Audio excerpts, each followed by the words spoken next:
I'm Sandra, and I'm 37 years old. My husband, Jack, and I were hosting a party at our house to welcome my brother-in-law, Luke, who had just come home after spending 5 years in prison for a crime he didn't commit. Yes, prison, but before you judge, let me tell you, Luke was innocent. He got caught up in something he had nothing to do with. It took 5 long years to prove his innocence and get him released.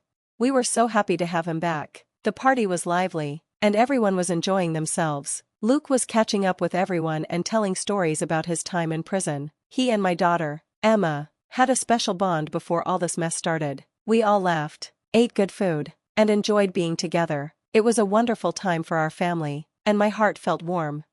After the party, things seemed normal again. We were just glad to have Luke back, happy and healthy after everything he'd been through. But that good feeling didn't last long. A couple of days after the party, I was reading in the living room when Emma burst in, looking scared and angry. I quickly put my book down and rushed to her side. Emma, what's wrong? You look really scared. What happened? I asked, concerned. Tears were rolling down Emma's face as she tried to catch her breath. Mom, I found something. There's a camera hidden in one of my plants, she said. My heart skipped a beat. A hidden camera in my daughter's room. It made me furious, but I had to stay calm for her. We hurried to her room, and there it was, tucked among the leaves of her favorite plant, a tiny camera spying on her. How long had it been there? I felt a mix of disgust, fear, and anger. I called Jack right away, my voice shaky as I told him the shocking news. Jack, you won't believe it. There's a hidden camera in Emma's room. We need to act fast. Jack was both worried and angry. I'm coming over, Sandra. We're not letting this go. Our daughter deserves her privacy, and whoever did this will pay for it.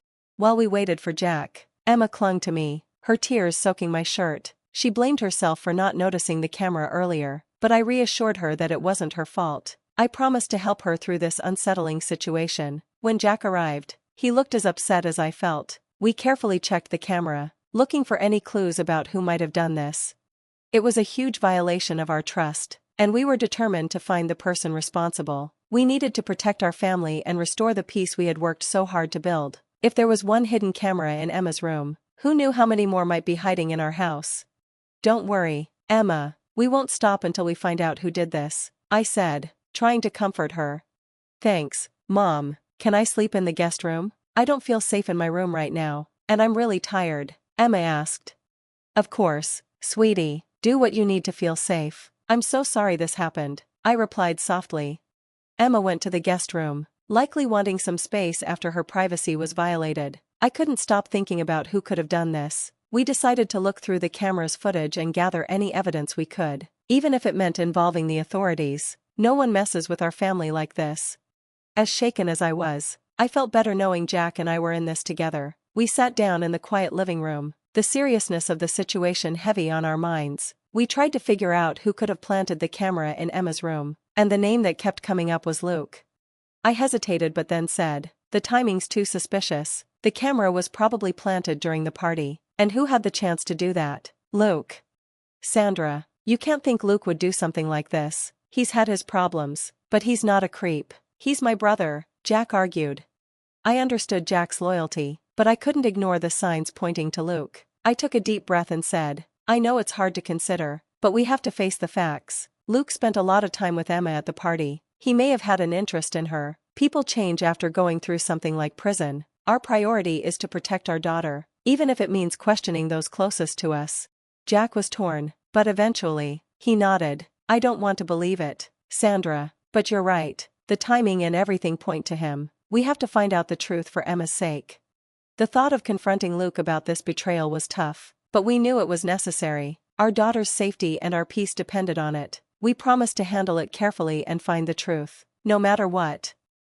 Days passed, and Jack was torn between loyalty to his brother, Luke, and the growing doubt in his mind. The tension was putting a strain on our relationship with Luke, and it cast a shadow over our family as we struggled with uncertainty. I started coming up with a plan, risky, but it felt like the only way to find out the truth. I shared my idea with Jack, suggesting that having another family gathering might be the key to catching the person who did this.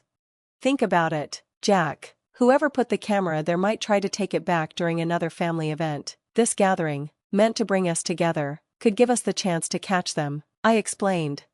Jack hesitated, still struggling with his loyalty to his brother and the need to figure out the truth. But as I stressed the urgency of the situation, he agreed that we should try this option before involving the authorities. It wasn't an easy decision, but it was necessary to protect our family and feel safe again.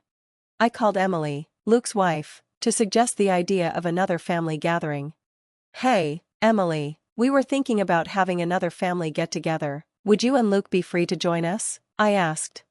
Emily was surprisingly enthusiastic. She eagerly agreed, saying how excited she was for another gathering. I thought it was a little odd since she was usually more reserved, but I brushed it off, thinking she was just happy for family time. With everything planned, Jack and I got ready for the event. Our home was filled with a mix of excitement and tension. We checked every corner for any signs of someone sneaking around, trying to make sure everything seemed normal while secretly preparing to catch the person responsible. The stakes were high, and as the day of the gathering got closer, I felt a mix of nerves and determination. We were stepping into uncharted territory, but we were ready to do whatever it took to keep our daughter safe. When the day arrived, our home was buzzing with familiar faces again. Everyone seemed excited, but underneath, there was still a lot of tension. Uncle Luke, as charming as ever, greeted everyone warmly, but Jack and I couldn't shake our doubts. Those suspicions were still hanging over us. To keep Emma safe, we made the tough decision to have her stay with a friend for a sleepover, not telling her about our concerns. With her out of the house, we could focus more on watching anyone who might get near her room. As the party started, there was laughter and chatter, but Jack and I were more focused on watching for any signs of trouble. We kept our eyes open, ready to protect our family no matter what. The party was in full swing, with music and dancing filling the house, but beneath the fun, we were ready to find out the truth. I couldn't shake off Emily's strange behavior. She kept excusing herself, rushing off to the bathroom with unusual urgency. My instincts told me something was off, and I had this nagging feeling that I needed to find out what was really going on. When Emily headed toward the bathroom again, I decided to quietly follow her, but instead of going into the bathroom, she turned and entered Emma's room. Panic flooded through me, and I knew I had to confront her. I stepped forward and called out her name, a mix of accusation and concern in my voice. "Emily, what are you doing in Emma's room?" Startled, Emily turned around, her eyes wide, as if she was looking for an escape, but there was no escaping the truth. The air between us thickened, heavy with tension. "I asked you a question, Emily. What are you doing in my daughter's room?" Tears welled up in Emily's eyes as she stammered. "I was just looking for Emma. I was surprised she wasn't with us for the party." "You were going through her drawers," I said firmly, pointing at the drawer she was still holding open. Emily looked down, realizing her hands were still in the drawer she had been searching. I can explain." "Save it." The person we never expected, the one we had defended, had betrayed our trust. I motioned for Jack to join me, and he rushed over, assuming we had caught Luke in Emma's room. But his face turned to shock when he saw it was Emily. "You planted that camera, didn't you?" "Why, Emily? Why would you do something like this?" Jack asked, his voice full of anger and hurt. Without hesitation, Jack called Luke into Emma's room. His tone was serious, and Luke quickly joined us, confusion all over his face. When Luke entered the room and saw Emily in tears, his expression faltered. Before anyone could say anything, Jack quietly closed the door, cutting off the noise from the party. I took a deep breath, steadying myself before I spoke. I told Luke everything, how we found the camera in Emma's room, how it violated her privacy and shattered our trust. We planned this gathering to catch whoever put the camera there, and honestly, Luke, we thought it might be you. "I'm so sorry. I shouldn't have doubted you, especially after everything you've been through," Jack said, regret in his voice. "But it was mostly me who accused you, Luke. I'm really sorry. When we found Emily here, I realized you weren't involved." Luke's face was full of confusion as he looked from Jack to me and then to Emily. He turned to Emily, his voice shaking with disbelief. "Emily, why were you in Emma's room? What's going on?" "We caught Emily going through Emma's things. She's the one who planted the camera. Now that everyone's here, Emily, you need to explain yourself. Why would you do this?" Emily looked around the room, searching for someone to back her up, but Luke was just as confused as the rest of us. He couldn't understand why she'd do something like this to her own family. Okay, you got me," Emily admitted, her voice shaking. "Yes, I planted the camera in Emma's room. I was just coming to take it back." "We already know that. We caught you.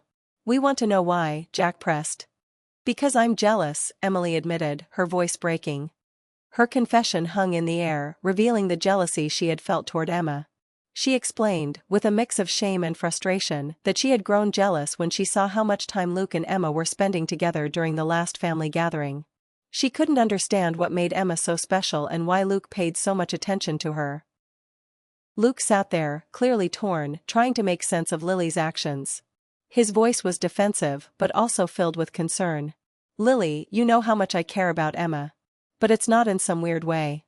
I'm her uncle, and that's important to me. I just wanted to make sure she's okay. It's all out of love and family concern, nothing more. Lily shot back, her jealousy obvious. But why were you always praising Emma? I couldn't help but wonder, what's so special about her? Luke's frustration showed as he tried to explain. So now I'm not allowed to be proud of my niece? Lily, it's just that, being proud of my family. I'm not picking favorites. I care about all of you, but Emma is special to me too. I didn't think you'd take it this way. Turning to Lily, I asked the question that had been on my mind. What were you hoping to find by planting the camera? What did you think you'd uncover? Lily's voice cracked as she admitted, I just wanted to see how Emma lives. Maybe if I understood her better, acted like her, I'd get the same attention from you, Luke. I just wanted to feel valued like she does. Luke was clearly appalled, his disbelief growing. You're jealous of a teenager? That's messed up, Lily. The room fell silent, the weight of the situation hanging in the air. Finally, Jack made the decision to end the party. Good call, I agreed. We didn't need any more awkwardness, especially with everything we had just uncovered. After everyone left, it was just Jack and me, dealing with the aftermath of Lily's betrayal. I was furious and didn't hold back. Who does that? Who plants a camera in their niece's room? That's just sick. Luke looked completely lost, disappointment clouding his face. It was clear he couldn't believe what his wife had done. I couldn't blame him. If my partner had acted like that, I'd be just as stunned. The following day, when Emma came back, I had to tell her the truth. My heart broke as I watched tears fill her eyes when I explained the violation of her privacy. The poor girl was devastated, unable to fathom how someone in our own family could do something so awful. Mom, I never thought this would happen, especially from Lily, she said, her voice filled with disbelief. I know, sweetheart. It's hard to believe, I said, shaking my head. But she really crossed a line with you. Holding Emma close as she cried, I made a promise to her. We're going to fight back. Pressing charges is just the first step. Lily needs to face the consequences of her actions, and we're going to make sure she does. Through her tears, Emma asked, But Mom, how's Uncle Luke doing? I sighed, feeling the weight of everything that had happened. Honestly, he's struggling. He's trying to come to terms with what Lily's done, and it's tough for him. It's hard for him to celebrate his freedom when everything has changed. Do you think they're getting a divorce? She asked quietly. I don't know, sweetie. I wish I had an answer. But right now, we have to focus on you, on your safety. We're getting a restraining order against Lily so she won't come near you again.